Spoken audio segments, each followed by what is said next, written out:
There is a moment, perhaps the most dangerous moment in a person's life, when they start to believe they are above consequence, above correction, above humility. That moment feels like triumph, but it is the beginning of collapse. Not because the world is cruel, but because the natural order cannot support the weight of unchecked arrogance. What comes after pride isn't simply a stumble. It is the unraveling of everything you thought made you strong. And the tragedy, you won't see it coming until you're on your knees wondering what happened. Pride often emerges not from genuine strength, but from the fear of appearing weak. People puff up their chests, boast about their accomplishments, and refuse correction, not because they are truly confident, but because they are terrified of being exposed. Pride becomes a performance, a mask crafted to protect the fragile ego underneath. But masks don't make you invincible. In fact, the tighter you cling to pride, the more brittle you become. You stop listening, you resist growth, you alienate truth tellers in your life, and so the cracks begin to form, slowly, invisibly, until the mask shatters under pressure. You see this in relationships, in careers, in personal development. A man who cannot admit he was wrong to his wife ends up sleeping alone. A leader who refuses to delegate ends up burning out or making catastrophic decisions. Pride feeds the illusion of control while silently cutting you off from the very people and tools you need to survive. Accountability is not just a principle of morality, it's a lifeline. It's the act of anchoring yourself to reality. But pride detests reality. It sees accountability as insult. Correction feels like an attack. So what happens? You begin to rewrite the narrative, blame others, justify your failures, surround yourself with flatterers instead of challengers. The danger here is profound. The proud man doesn't just lie to others. He lies to himself. He becomes incapable of true reflection. Responsibility, the very foundation of a meaningful life, is abandoned. And with that abandonment comes chaos. If you don't take responsibility for your behavior, your choices, and your outcomes, life will force you to, and when it does, it won't negotiate. People imagine pride's punishment as dramatic and sudden, a public failure, a scandal, a loss. But often the real collapse is quieter, more insidious. It creeps in through disconnection, isolation, and missed opportunities. Pride makes you unreachable. It slowly erodes your relationships, your capacity to grow, and your emotional resilience. Then, when the storm does hit, and it always does, you realize you're standing alone. No real allies, no emotional strength, just a shell of who you once were, and no tools to repair the damage. The proud fall because they built their house on sand, mistaking ego for a solid foundation. It's like climbing a ladder with your eyes closed. The higher you go, the more impressive it feels, but you can't see how shaky the steps are, and when one breaks beneath you, it's a long, painful way down. We live in a culture that often confuses humility with submission, as if to admit you don't know something makes you lesser, but that's wrong.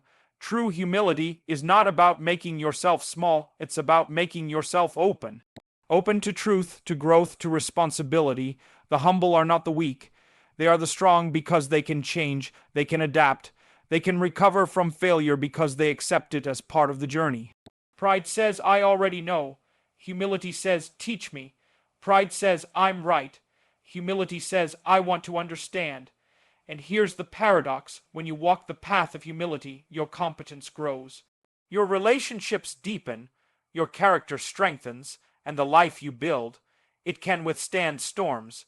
The world doesn't break you when you're humble, because you've already let go of the illusions that make people fragile. But when you're proud, the smallest truth can shatter you. Pride at its core is often misunderstood as strength. It's mistaken for confidence, mistaken for certainty, mistaken for power. But in many cases, pride is not a product of real strength. It is a cover for a deep and unspoken insecurity. The loudest person in the room, the one who always needs to be right, the one who boasts about how much they've achieved or how little they need anyone often, that's not strength talking. That's fear. That's a defense mechanism. That's a person trying to armor themselves against the possibility of being exposed, because being exposed, for them, feels like death. People wear pride like a mask. It's decorative, loud, and looks impressive from a distance, but it's not real. It's not who they are. It's who they wish the world believed they were. And that's where the real danger begins. Because when you wear a mask for too long, you start to forget who you are underneath it. You stop being honest with yourself. You begin to believe your own illusion, and once you do, growth stops. Pride, in this way, becomes a form of self-deception. It tells you that you don't need to change, that you don't need help, that you're already the finished product, but that's not reality. Nobody is the finished product. Life is constant adaptation, constant transformation. The minute you think you've arrived, you've stopped moving. And anything that stops moving begins to rot. The proud person doesn't just stop evolving. They stop listening. They shut down the voices that challenge them. They resist feedback. They dismiss advice. Why? Because to receive it would require admitting that there's room to improve, and to admit that would mean cracking the mask. What pride does ultimately is isolate. It pushes away truth tellers. It pushes away friends who offer real concern. It creates distance between you and the people who care enough to correct you. You begin to surround yourself with approval, not honesty. You live in an echo chamber of your own self-image. And that's why the fall, when it comes, is so devastating, because no one's there to warn you anymore. You've burned those bridges, and even worse, you've silenced your own conscience in the process. You've convinced yourself you don't need anyone, until the day comes when you do. And by then, it might be too late. Pride promises invincibility, but what it delivers is fragility, so brittle that the first real challenge breaks everything. Pride doesn't just blind you to your own faults, it actively resists accountability. It's not that the proud person can't see their mistakes, it's that they refuse to accept them. They twist the narrative, they find someone else to blame. They avoid responsibility not because they are ignorant, but because they are afraid. Deep down, they know that to admit fault would mean stepping down from the pedestal they've built for themselves. And pride would rather let everything collapse than allow that pedestal to be touched. This refusal to be accountable corrupts the very structure of a person's character, because accountability isn't optional, it's essential. It's the mechanism by which human beings correct themselves, grow, and become dependable. Without it, relationships decay, work becomes sloppy, life begins to spiral, and what makes pride so dangerous is that it convinces you that you're not the problem. It allows you to live in a state of delusion, where your failures are always someone else's fault. You become the perpetual victim or the misunderstood genius. You spin your own story to preserve the image of perfection, and in doing so, you detach from reality. This detachment is not passive, it's corrosive. When you can't own your mistakes, you lose the ability to learn from them. You repeat the same patterns over and over, blaming the same people, missing the same lessons, never evolving, and the world eventually stops making excuses for you. People stop trusting you, not because of your errors, everyone makes mistakes, but because of your refusal to own them. Accountability is what earns respect. Without it, your competence means nothing.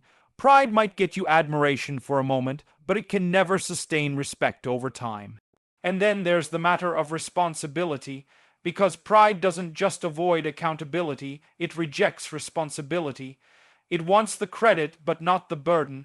It wants the recognition, but not the cost. And a life without responsibility is a shallow life. It's chaotic, it's scattered. The people who build meaningful legacies, who sustain real relationships, who grow stronger through adversity, they do it by shouldering responsibility, not by avoiding it. Pride turns away from the very things that build integrity, and in doing so, it strips a person of the very tools they need to withstand hardship. So when the storm hits, and it always does, The proud are the least prepared, because they've spent years pretending they were never wrong, never weak, never in need.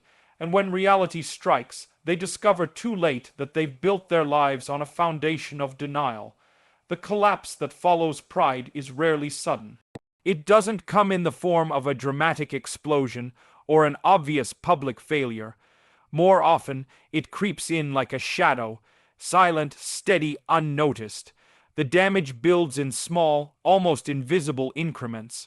A careless word here, a dismissed piece of advice there, a missed opportunity, a broken relationship, all of it compounding quietly while the proud individual remains unaware, still convinced of their superiority, still clinging to the illusion that they are in control. But what they fail to realize is that the fall is already in motion. It began the moment they stopped listening, the moment they decided they were above error. There's a common misconception that the fall is a singular event, some dramatic, life-altering disaster that serves as a wake-up call. But the truth is far more insidious. Most collapses begin long before any outward signs appear.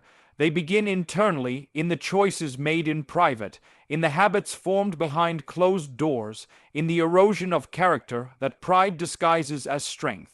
And because the proud person is so invested in appearing unshakable, they ignore the signs, they overlook the cracks, they justify the compromises, they pretend that things are fine until they're not. This silent decay affects every area of life. Relationships begin to suffer first. The proud person stops truly connecting with others. They no longer ask questions, no longer accept feedback, and no longer admit when they're wrong.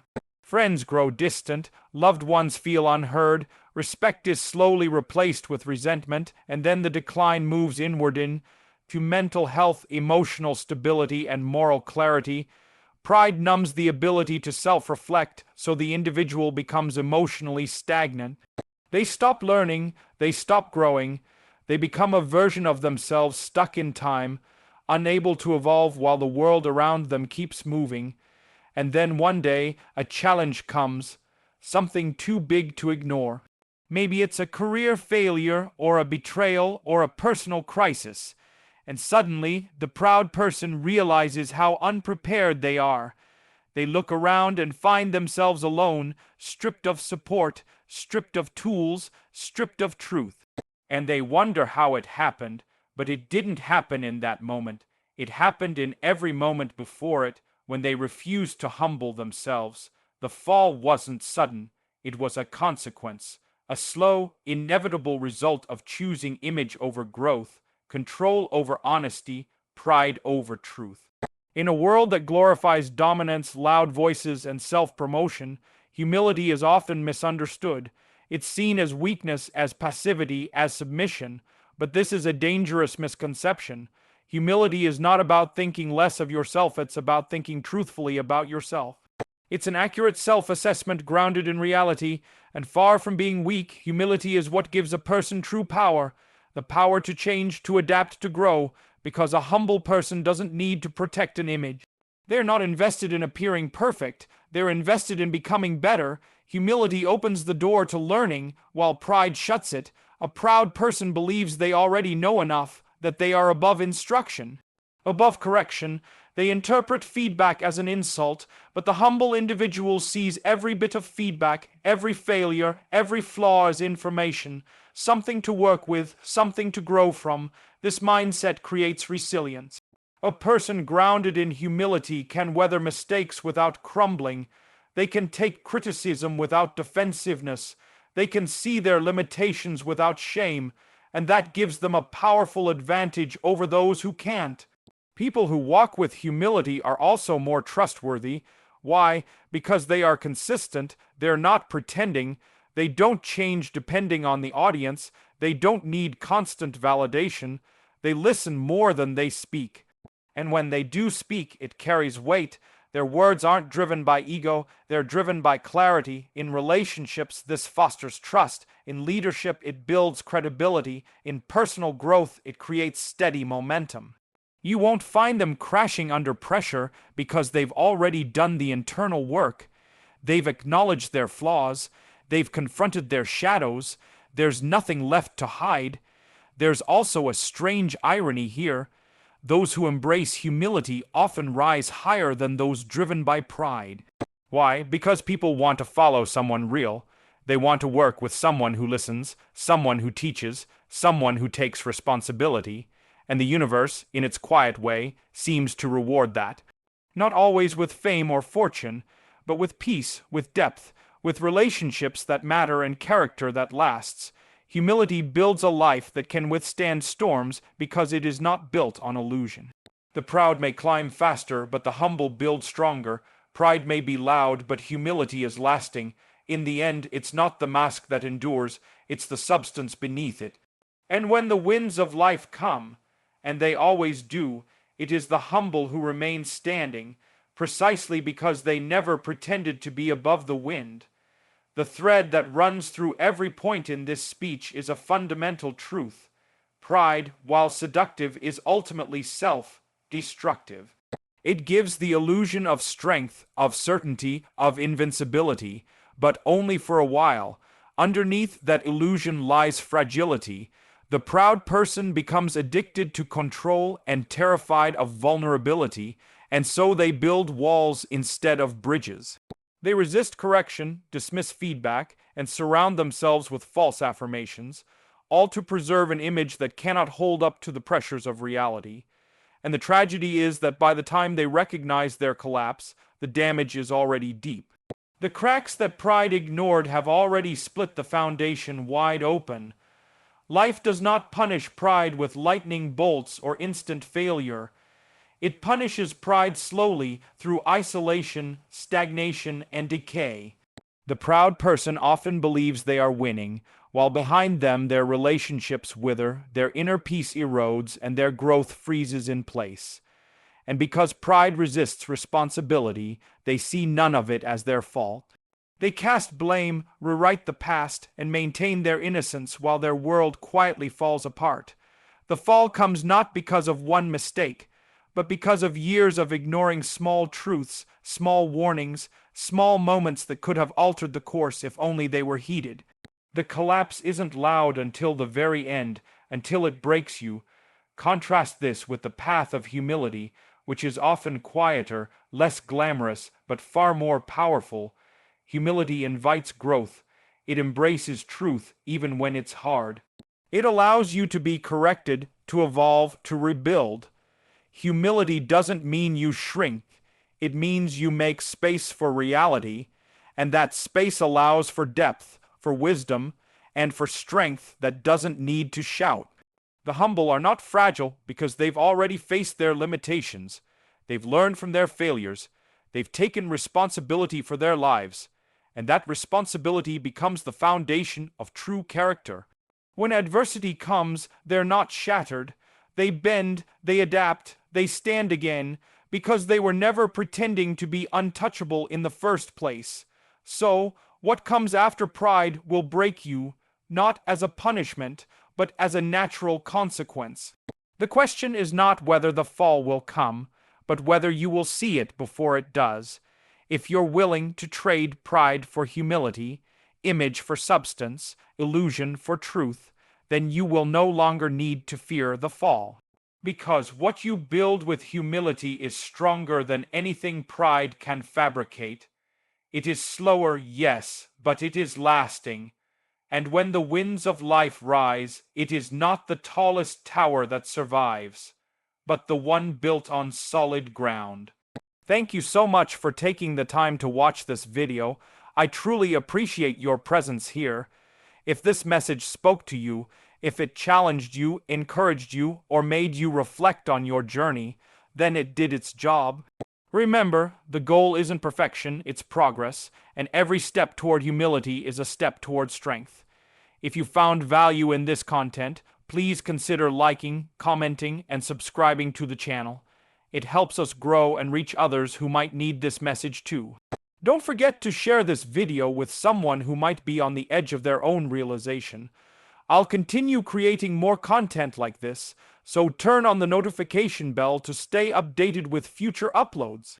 Your support keeps this message alive and meaningful. Until next time, stay grounded, stay honest, and keep growing. Thank you and goodbye.